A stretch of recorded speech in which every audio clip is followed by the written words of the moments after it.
Olá, boa noite. Boa noite. O Fantástico teve acesso a informações da investigação da Polícia Federal. Essa ferramenta, ela utiliza o mesmo princípio que nós conhecemos lá com o pardal, né, o fotossensor. Quando você está passando em alta velocidade naquela via, aquele fotossensor tira uma foto da sua placa e aquela foto depois ela é traduzida, o texto daquela foto, para identificar no banco de dados qual é aquele veículo. Isso tem na ferramenta.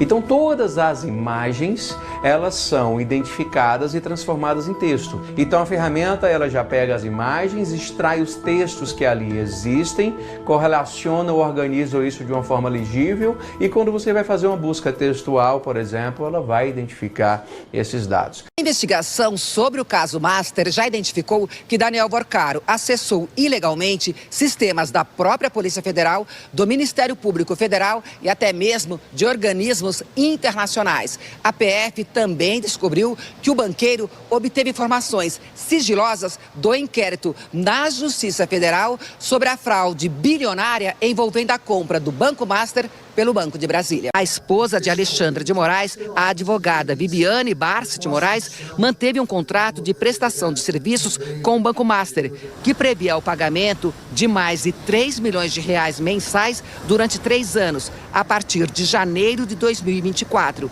o que renderia 129 milhões de reais no total. O contrato da advogada Viviane Barsi de Moraes, mulher do ministro Alexandre de Moraes, por 129 milhões de reais em 3 anos, isso coloca um constrangimento dentro do Supremo. Mas, assim, agora estão dizendo que é isso. Ele está fustigando os colegas. Mas é um exercício de retórica, porque, na verdade, ninguém quer discutir essa questão a sério. Um dos pontos desse bloco, um constrangimento. Demais, Alexandre de Moraes, há informações. Você vai fazer uma busca textual, por O caso Master já identificou que informações sigilosas de 9 milhões. Que se inspira no Código de Conduta alemão, estão dizendo que é do ministro Alexandre de Moraes por 129 milhões de reais em 3 anos. Isso coloca um constrangimento dentro do Supremo. Mas, assim, agora estão dizendo que é isso. Ele está fustigando os colegas. Mas é um exercício de retórica, porque, na verdade, ninguém quer discutir essa questão a sério. Um dos pontos desse Código de Conduta que o Fachin está propondo, que se inspira no Código de Conduta alemão, prevê que se dê transparência ao valor recebido por palestras, por exemplo. Isso não tem nada a ver com jatinho ou com contratos, que, na minha opinião, são até bem mais graves esses casos. São coisas simples. Palestra, você vai dar uma palestra, você diz, né? Na Alemanha tem até uma tabela de palestras, quanto que você pode cobrar. E você deve fazer essas palestras desde que você esteja, que seja um tema relacionado a um livro seu, alguma coisa que tenha a ver com o seu trabalho e a sua atuação como ministro. Eu acho que isso é bem pacífico, mas é claro que não tem interesse, porque nós estamos falando desses 2 casos que são graves, mas a gente já viu muito, já se discutiu muito isso no debate público sobre outros ministros que andam de jato, não é só o Dias Toffoli que anda de jato de empresário, ministros que fazem eventos enormes, promovem eventos patrocinados por empresas com interesse no STF, ou não patrocinados, mas todo um universo em que essas empresas fazem eventos no entorno para terem acesso a esses ministros no ambiente fora do Brasil. Aliás, curioso, você faz eventos sobre o Brasil, em Roma, em Londres, né? Uma coisa flagrantemente provocada para gerar lobby, conversas fora da vista do povo, do público. Então, isso tudo é muito sério, sempre foi, e era essa a preocupação do ministro Fachin, talvez antecipando que uma hora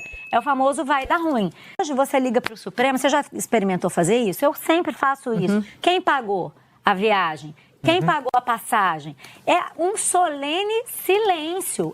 Eu acho, inclusive, um desrespeito com o público. É uma baita de uma contradição. É isso aí, pessoal. Vamos para mais uma notícia, mais um conteúdo trazendo aqui para vocês as últimas informações bombásticas que acabam de acontecer.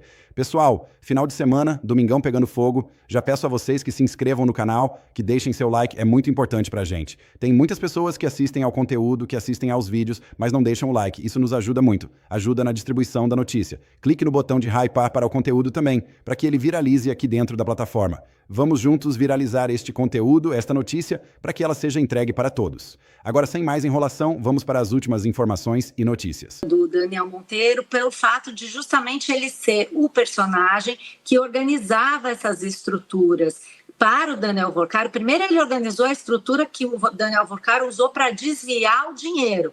Então, não sei se a gente comentou aqui, eu lembro que a gente falou, eu e você, sobre o medo que o Vorcaro tinha do dinheiro dele desaparecer das contas onde ele tinha escondido ao redor do mundo. E que se esse dinheiro desaparecesse, ele ia ficar sem ter o que entregar num acordo de delação premiada. Quem organizou toda a estrutura para ele distribuir o dinheiro mundo afora foi o Daniel Monteiro, que é um advogado que atuava para o Vorcaro e para o Master, mas não era do Master. Ele ficava no Master, ele ia lá, mas ele era uma pessoa meio que atuava no paralelo. E não só ele fazia as contas, organizava as contas secretas do Vorcaro, como por ter organizado essas contas secretas, ele também organizava a distribuição de propina. Você vê aí nessa operação, ficou muito claro que era ele quem cuidava de montar as contas de fachada, as empresas de fachada, de fazer os pagamentos, negociar os imóveis, porque ele sabia onde estava o dinheiro e para onde o dinheiro deveria ir. Portanto, ele é um homem-chave nesse esquema. Ele sabe, possivelmente, até mais do que o próprio Vorcaro, com detalhes de onde ele botou as contas, para onde ele mandou o dinheiro, qual o nome do offshore, dos políticos a quem ele pagava. Então, a gente está falando de um personagem central nessa história. E é por isso que quando a Polícia Federal começa a ver uma chance de pegar o Monteiro junto com o Paulo Henrique Costa, cresce o olho dos investigadores muito mais no Monteiro do que o Paulo Henrique Costa. Porque o Paulo Henrique Costa está destrinchado, pelo menos essa parte da participação dele. Ele recebeu esse dinheiro, acho que tem muita coisa para responder ainda, porque, por exemplo, se você tinha que chegar a 146 milhões de reais, isso provavelmente foi calculado de alguma maneira, como propina, como parte de algum negócio. Queremos saber qual foi a conta que foi feita. Se o Paulo Henrique Costa recebeu mais dinheiro, a gente também precisa saber. Porém, o que o Daniel Monteiro sabe é algo que a Polícia Federal ainda não vislumbrou. E ele pode entregar informações relevantes à Polícia Federal. Pode ser que ele não entregue nada, mas cria-se aí, André, um potencial foco de conflito entre o Vorcaro e o outro membro do esquema. Porque se vamos supor que esse Daniel Monteiro resolva falar, aí ele vai tirar o valor da delação do Daniel Vorcaro, vai contar coisas que o Daniel poderia contar. Então, cria-se aí mais um nó nessa complexa negociação dos investigadores com o Vorcaro, por conta desse personagem que é central, é homem-bomba, homem-chave. Malu, queria te ouvir sobre essas transações prometidas, os apartamentos. Me parece, a gente comentava mais cedo aqui na equipe, que pode, pelo que a investigação está mostrando, pode ser uma espécie de modus operandi do Vorcaro.